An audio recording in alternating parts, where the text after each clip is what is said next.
Здравствуйте, на телеканале «Новый век». Программа «Вызов 112», в студии Айдар Гумеров. И сегодня мы покажем, к чему привело столкновение пассажирского автобуса и Kia Rio на улице Волгоградская. Ну, все. Что все-то? Что все-то? Что все? Ну вот гаишник при мне сказал. Я никакого права не знаю. Расскажем о самостоятельном прицепе, протаранившем иномарку. Ну, он должен затормозиться, а он не затормозился. И начале судебного процесса над предполагаемыми участниками банды налетчиков на магазины. Их не могли задержать несколько лет. Это не только прямо сейчас. В одно и то же время в одной точке на пересечении улиц Волгоградской и проспекта Ибрагимова сошлись траектории Kia Rio и автобуса 36-го маршрута. Один из участников столкновения не уступил дорогу другому, это было ясно всем, но вот кто именно? Версии оказались разные. Стороны разгоревшегося конфликта горячо убеждали друг друга в своей правоте, но к общему мнению так и не пришли. Алина Бережная стала свидетелем жаркого спора. Ну, все. Что все-то? Что все-то? Что все? Ну вот гаишник при мне сказал. Я никакого права не знаю. Вот и все, не суйте здесь. Вас вообще здесь не было. Ничего, как не было, я приеду. Бурным выяснением отношений закончилось разбирательство, кто прав, а кто виноват в этом происшествии. Стороны конфликта, возникшего после аварии, тщательно пытались доказать друг другу свою точку зрения. Автобус 36-го маршрута ехал по Волгоградской, собирался повернуть налево. Водитель был уверен, что женщина за рулем Kia Rio, стоящая в соседней полосе, его пропустит, но ожидание не совпало с реальностью. Вот она оттуда проскочить хотела, вот, проскочила. Бахнул я ее в заднюю дверь, и ее развернула, она так встала. Женщина за рулем легковушки, которая, к слову, собиралась повернуть направо на проспект Ибрагимова, тоже такого маневра от автобуса не ожидала. Рассказывает, ехала забирать ребенка из детского сада. В момент столкновения в машине была одна и, к счастью, не пострадала. Несмотря на то, что вины своей не увидела, никого ни в чем убеждать не спешила. Ну, у нас городской транспорт всегда прав. Тут сейчас не поймешь. Зато супруг женщины, который приехал на место столкновения, сразу вычислил виновного и вступился за честь жены. Да, получается, он с крайнего правого, выехав за светофор, уже, получается, начал движение, должен весь поток пропустить и потом только налево поворачивать. Он же налево поворачивал, с правого ряда. Поэтому он должен был уже пропустить всех, а потом только повернуть. Оппоненты с такой позицией категорически не согласились, и завязалась перепалка, в ходе которой стороны высказали все, что думают друг о друге. Она сама вину признала, а сейчас заднюю включает. Ну вот тебе вот гаишник. Правильно. Вначале Она вину вообще, признала, блядь. потом заднюю включает. Она вообще слова не сказала. Она к ней подошел. Нет, гаишник когда сейчас гаишник подошел. К счастью, на момент удара в автобусе пассажиров было немного, никто не пострадал, не считая моральных травм и повреждений новенькой Kia Rio. Поставить логическую точку в этом споре предстоит автоинспекторам. Алина Бережная, Алла Рыкова, Азат Самигуллин, Вызов 112. На улице Чистопольска не поделили дорогу «Лада» 14 модели и «Рено Дастер». Вероятно, водитель отечественного автомобиля не выдержал дистанцию и зацепил иномарку. От комментариев автолюбители отказались, решили вопрос полюбовно и разъехались по своим делам.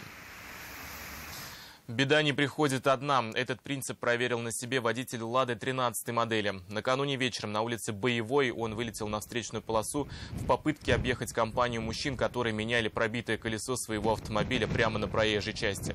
Но на его пути вновь возникло препятствие в виде встречной «Лады Калина», в которой находились 3 человека.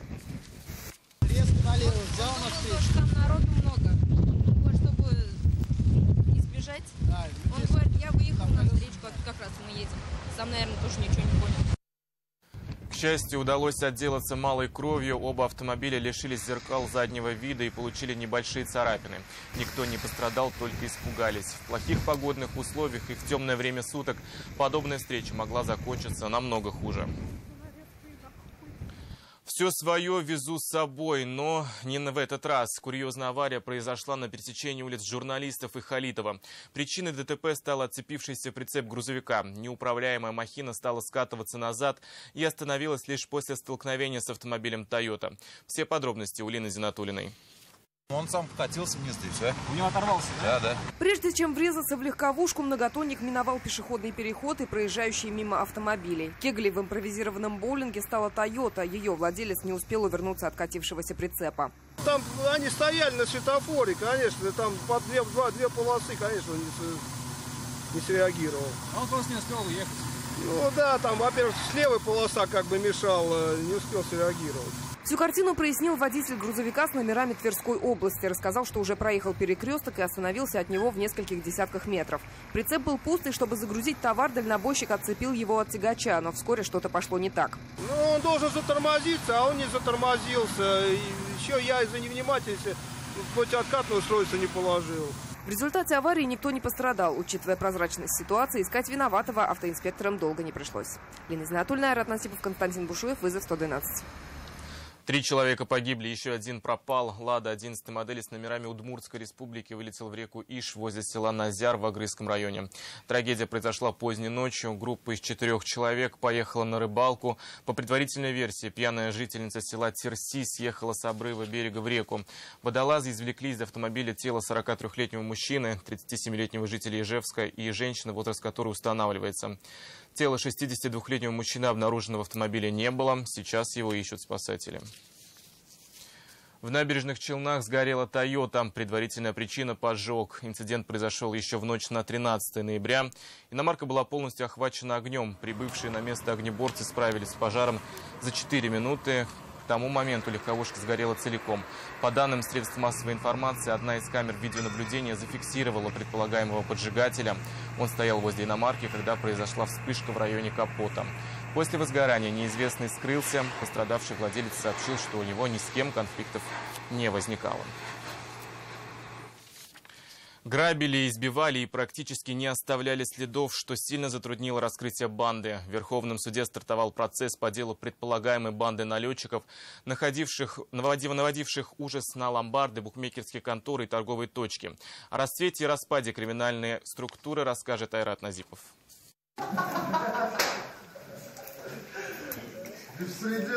На старте судебного процесса подозреваемые пребывали в хорошем расположении духа. Скрывая свои лица, они смеялись и шутили. Хотя их жертвам было не до шуток. По версии правоохранителей, созданной 9 лет назад, банда налетчиков наводила ужас на владельцев и сотрудников ювелирных и продуктовых магазинов, ломбардов и букмекерских контор.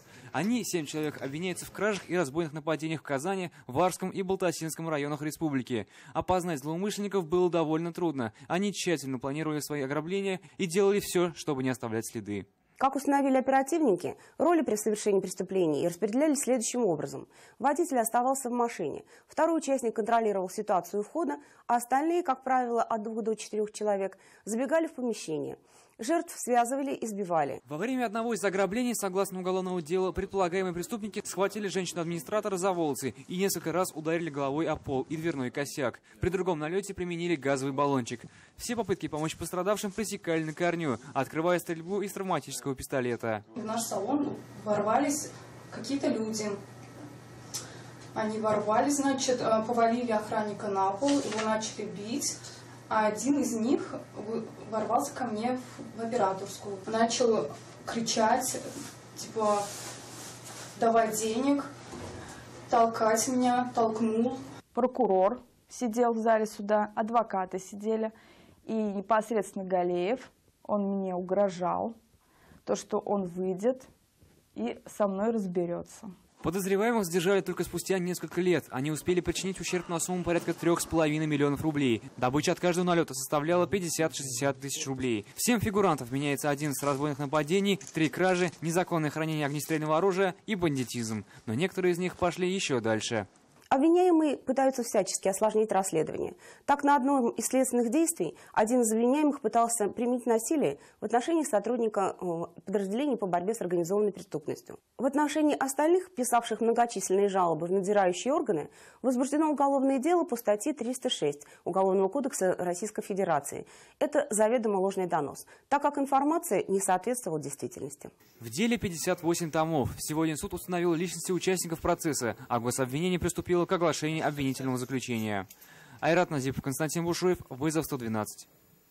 Это все, о чем мы успели вам рассказать. Обо всех происшествиях вы можете сообщать нам по телефону 570 50 50 или на мобильный 8 98 69 112 112. Это можно сделать и в нашей группе ВКонтакте. Туда же можно присылать снятое вами видео. В студии был Айдар Гумеров. До встречи. И не бросайте вызов судьбе. Вдруг она его примет.